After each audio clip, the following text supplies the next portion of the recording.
Smartphones, TVs, computers, iPads, and many other modern miracles are made possible by power-efficient LED screens, but the real impact goes well beyond our brightly lit gadgets. Lighting accounts for 20 to 30% of global electricity consumption and about 6% of greenhouse gas emissions.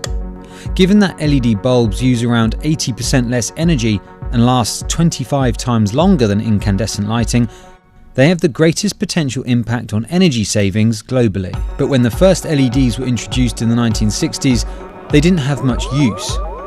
It wasn't until the 90s when Japanese scientists discovered the missing link needed to complete the colour spectrum: the blue LED. Here's how the colour blue changed lighting. After Thomas Edison invented the light bulb in 1879, incandescent lights lit much of the 20th century. The problem is they waste a lot of energy, lost in the form of heat, and they don't last long. Fluorescent lights started being used in the 1930s. Although much more efficient than incandescent, they're not an ideal replacement. They contain toxic mercury, age significantly if they're frequently switched on and off, and are prone to flicker. There needed to be a better solution. In 1961, Gary Pittman and James R. Beard of Texas Instruments accidentally invented the first practical light-emitting diode while trying to make a laser diode. The first LEDs emitted infrared light, invisible to the human eye, which later became useful in things like remote controls. And for the next 3 decades, advances were made to include red and green, but they couldn't quite get to blue, which was needed to make white light. But the appeal was obvious. Unlike ordinary incandescent bulbs, LEDs don't have a filament that will burn out. They don't get hot, and they require a lot less energy. So the biggest electronics companies raced to create a powerful blue LED. But the problem of the missing colour plagued them for nearly 30 years. A key ingredient, a chemical compound called gallium nitride, proved difficult to grow in a lab. Scientists tried and failed, ultimately turning their attention to other more promising semiconductor materials for creating blue light. But a number of favourable circumstances led a scientist from a small chemical company in Japan called Nichia to finally make the discovery. Firstly, by virtue of having little to no budget, scientist Shuji Nakamura was forced to create red and infrared LEDs from scratch, using parts he scavenged and fixed by hand.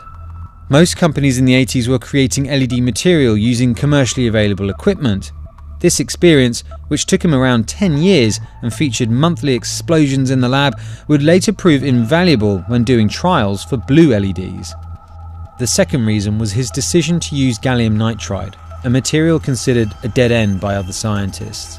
But his motivation for using the chemical compound was personal: getting his PhD. According to Nakamura, writing papers on less promising candidates for blue light would make it much easier for him to get the necessary papers published for his degree. Again, he went back to the lab, not taking holidays and not varying his daily routine. But this time was different. He convinced Nichia to buy the equipment for manufacturing LED material. Instead of starting from scratch, he made small modifications to the commercially available equipment. His extensive experience building red and infrared LEDs aided the alterations. Just over a year later, Nakamura made his first successful growth of gallium nitride. His method, called the two-flow MOCVD, is still used to this day.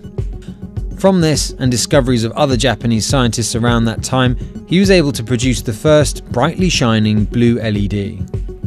Nichia is still a leader in the LED industry, used by Apple and other electronics manufacturers. In 2014, Shuji Nakamura was awarded the Nobel Prize in Physics for his invention, along with 2 other Japanese scientists who developed high-quality gallium nitride materials prior to Nakamura's breakthrough.